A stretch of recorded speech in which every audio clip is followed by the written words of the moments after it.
You're still watching TVC News at 7. Let's turn our attention to business now. President Bola Tinubu extends his warmest congratulations to Africa's ingenious business leader, Mr. Tony Elumelu, on his birthday, March 22nd, 2022. The president celebrated the foremost businessman and philanthropist who chairs Heirs Holdings, Transcorp, United Bank for Africa, and is the founder of the Tony Elumelu Foundation. Commended Mr. Elumelu for his industry and the uncommon spirit of excellence that governs the entirety of his enterprise. President Tinubu acknowledges the business leader's streak of genius in driving investment, creating opportunities for Africa's youth, and providing them with support they need to solve.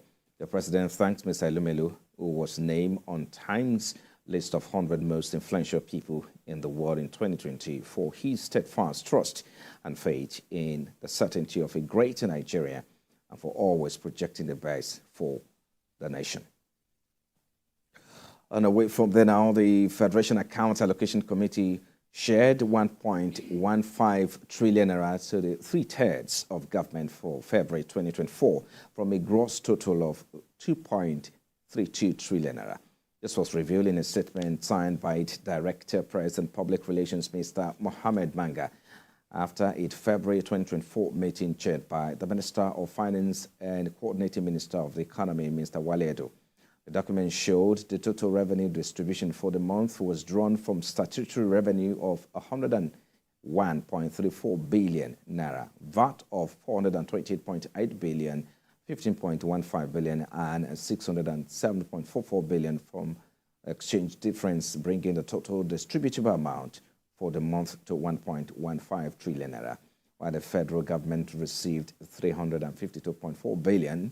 The state and the local government areas received 366.9 billion and 267.1 billion naira, with the oil-producing state receiving 166.24 billion naira as derivation. In the meantime, Commissioner, Customers Affairs, Nigerian Electricity Regulatory Commission, Mrs. Aisha Mahmood, has cautioned electricity consumers against self-procurement of transformers, cables, and accessories without formal agreement with distribution companies. Mrs. Mahmood gave the warning at the Commission's three-day customer complaint resolution meeting with electricity distribution companies' customers on Friday in Lagos. Customers at the forum were drawn from Lekki Business Unit, which covers Lekki Phase, Ilashan, Ikota, Ikate Legushi, Osakpa, Chevron, Igbuefo, and Agungi for EKEDC. All the complaints raised at the forum will be addressed holistically. The company has begun a comprehensive metering program schedule for 5 years. This initiative is designed to abolish estimated billing through their network.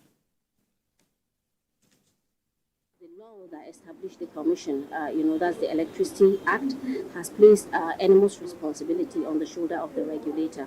So, we have the mandate of not just protecting the interests of the utilities, but also the interests of the consumers, by making sure that they are well protected, they pay the right tariff, and, we also have to establish relevant regulations just to make sure that they are covered and they are not unduly exploited by the utilities. So we're here to just tell them about all they need to know about, maybe if it comes to maybe something like estimated billing, how they're being estimated, and the capping order, as well as metering, of course, which is a genuine concern for all Nigerians as of today. What happened today is not really different. It's a normal scenario that we encounter.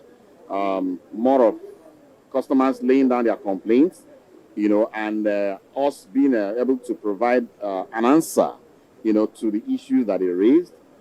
We don't have a solution right there in the hall. Some of those things need to be investigated, okay, and whatever the outcome is, we will address it. And we're committed to everybody that will surely address all the issues that they raised in the forum. Talked about engagements ongoing, to be able to now put those substations to use. Okay, that discussion is still ongoing. And again, if it requires further investment, because of looking at the length of time, some of those assets have been there. we'll invest and we'll be able to use those assets. A non-governmental organization has called for a need to increase investment in women to boost their socio-economic and increase the country's gross domestic product. This was made at an event to celebrate the achievements of women in Lagos. Abimbola Kitajo covered this report, and afterwards we'll be back with Sports Wrap. Please stay with us.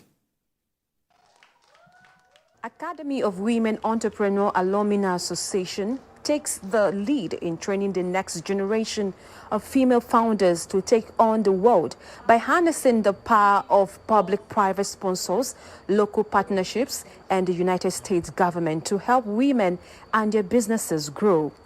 Gathered in this hall are entrepreneurs from different fields who are eager to learn, grow, and connect with other like-minded women.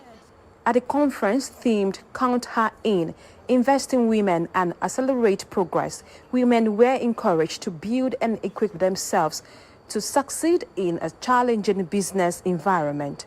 The idea is to celebrate women entrepreneurs, encourage them and say how they can be rightly positioned for accelerated growth. Women do a lot of work, so women shouldn't relegate themselves. One major thing a woman should do, a woman in business should do, is to show up, just be available. It's very important to highlight that women need mental encouragement, as well. We need to affirm ourselves, speak words of affirmation to ourselves, and encourage ourselves. During the panel session, women were given enterprise and knowledge on how to navigate the regulatory landscape, networks, and access needed to launch and scale successful businesses. Under the government of Babajide Sanwo-Olu, the Lagos State Employment Trust Fund has been running, and we run various programs to help create jobs and create wealth for the residents in Lagos State. It's just an opportunity for all of us to gather together,